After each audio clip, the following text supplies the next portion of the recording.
actor. Are we good whenever? There we go. So Joffrey, what made you want to make a black and white silent film? You really don't see those too often anymore.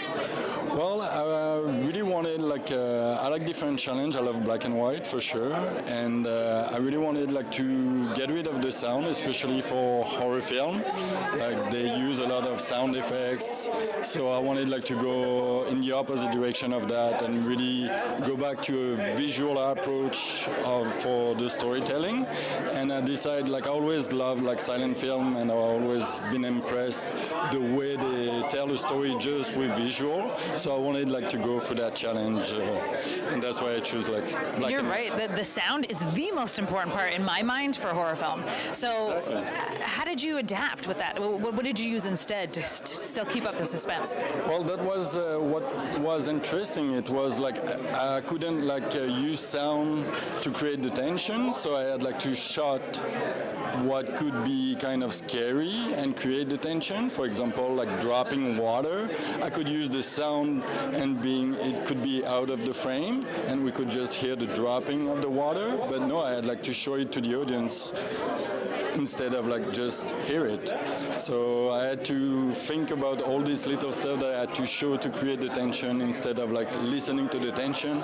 And I really got lucky. I met a very nice music composer. His name is Chris Rainek, and it was the first time we collaborated together, and it was really, really fun to work with this guy. He's very professional, and I gave him a few inspiration. After that, he was creating his own stuff, and we exchanged a few emails, and after that it was all done. Love it. So it was very fun. Now, you're one of the actors in the film. What drew you to the film, or how did you meet? Well, Joffrey and I, we met many years ago. I'm an actor by trade, but I'm also a filmmaker, and Joffrey has helped me.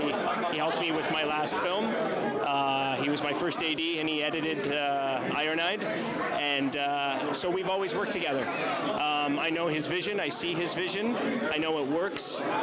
When he called me onto this project and explained the script, and we got together and went over the script and the dialogue and his vision and what he wanted. There's no dialogue. Well, not dialogue, but the essence of the vision. That's right.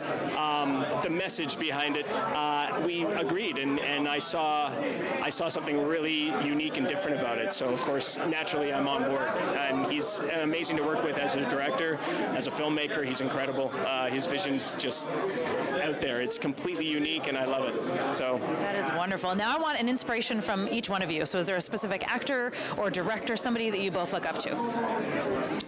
Oh, for me, yeah, it's kind of, I guess, for director, I've always been a big fan of P.T. Anderson.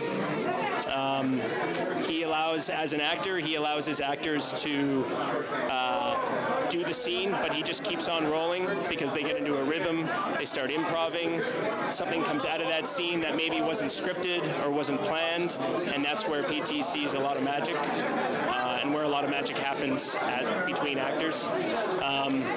Yeah,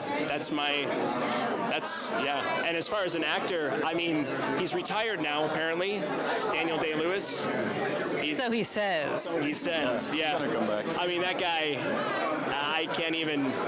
I have a lot of, it's hard to say, what's your favorite movie? I don't know. I have so many that I respect and hold in such high esteem. It's hard to really pinpoint. And how about you? One inspiration? I know it's hard to narrow it down, but the first one that comes to your mind. Very easy, because I've always been a huge fan of Stanley Kubrick. And my favorite film is Clockwork Orange, and so I would say as an actor, Malcolm McDowell is definitely one of the best. But I'm a huge fan of Peter Sellers as well, what he done with Blake Edwards and other amazing director, Billy Wilder, and stuff like that. So yeah, Peter Sellers, he worked also with Kubrick in Doctor Strangelove, so yeah, Kubrick for me is definitely an amazing director. Love it. Well, thank you guys so much for talking with me tonight. I'm excited to see your film, Break a Leg. Okay, Hope it does well. We're just going to take one picture with all three of us, and then I'm going to get out of the way, and I'll do one with just you two.